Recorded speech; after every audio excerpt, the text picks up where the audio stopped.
Hi friends, ಇವತ್ತು ಕಡಲೆಬೇಳೆ ಮಾದಲಿಯ recipe ತೋರಿಸ್ತಾ ಇದ್ದೀನಿ. ಮೊದಲಿಗೆ ನಾನು 1 ಕಪ್ದಷ್ಟು ಕಡಲೆಬೇಳೆಯನ್ನು ಒಂದೇ 1 ನಿಮಿಷ ಹುರ್ಕೊಳ್ತಾ ಇದ್ದೇನೆ ಫ್ರೆಂಡ್ಸ್.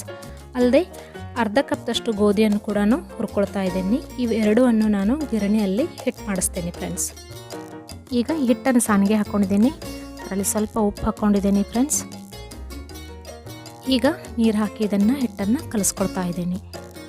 ಹಿಟ್ಟನ್ನು ನಾವು ಬಹಳ ಸಣ್ಣಗೆ ಬೀಸಬಾರ್ದು ಫ್ರೆಂಡ್ಸ್, ಸ್ವಲ್ಪ ದಪ್ಪಿದ್ರೆ ಚೆನ್ನಾಗಿರುತ್ತೆ.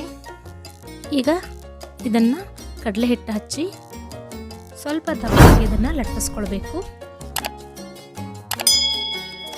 ಈಗ ಇದನ್ನು ತವಾ ಮೇಲೆ ಹಾಕಿ ಸರಿಯಾಗಿ ಬೇಯಿಸ್ಕೊಳ್ಬೇಕು ಫ್ರೆಂಡ್ಸ್.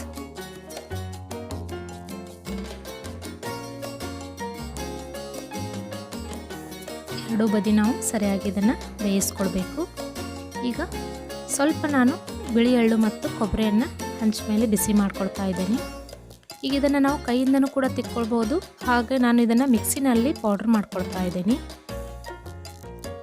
ಮಿಕ್ಸಿನಲ್ಲಿ ಪೌಡ್ರ್ ಆದ ನಂತರ ಸಾಣಿಗೆಯಿಂದ ಸಾಣಿಸ್ಕೋಬೇಕು. ಈ ಥರ ರವಾ ಥರ ಆಗಬೇಕು ಫ್ರೆಂಡ್ಸ್ ಇದು. ಇದಕ್ಕೆ ನಾನು 1.5 ಕಪ್ದಷ್ಟು ಸಕ್ಕರೆ ಪೌಡ್ರನ್ನು ಹಾಕ್ತಾ ಇದ್ದೀನಿ. ರುಚಿಗೆ ನಿಮಗೆ ಎಷ್ಟು ಬೇಕು ನೋಡು ಅಷ್ಟು ಸಕ್ಕರೆಯನ್ನು ಆ್ಯಡ್ ಮಾಡ್ಕೊಳ್ಳಿ ಫ್ರೆಂಡ್ಸ್.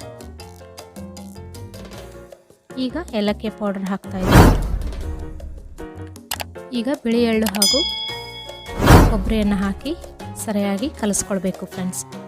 ಇದು ಆರಿದ ನಂತರ ಇದನ್ನು ಮಿಕ್ಸಿಗೆ ಹಾಕೋಬೇಕು ಫ್ರೆಂಡ್ಸ್. ಫುಲ್ ತಣ್ಣಗಾಗಬೇಕು. ಆರಿದ ಮೇಲೆ ಸಕ್ಕರೆಯನ್ನು ಕೂಡಿಸ್ಕೊಳ್ಬೇಕು. ತುಂಬಾ ಟೇಸ್ಟಿಯಾಗಿರುತ್ತೆ ಫ್ರೆಂಡ್ಸ್. ಸಂಕ್ರಮಣ ಹಬ್ಬಕ್ಕೆ ನೀವು ಒಂದ್ಸಲ ಟ್ರೈ ಮಾಡಿ ನೋಡಿ. ಈ ರೆಸಿಪಿ ಇಷ್ಟ ಆದರೆ ಲೈಕ್ ಮತ್ತು ಶೇರ್ ಮಾಡಿ, ಸಬ್ಸ್ಕ್ರೈಬ್ ಮಾಡೋದನ್ನು ಮರಿಬೇಡಿ. Thank you friends.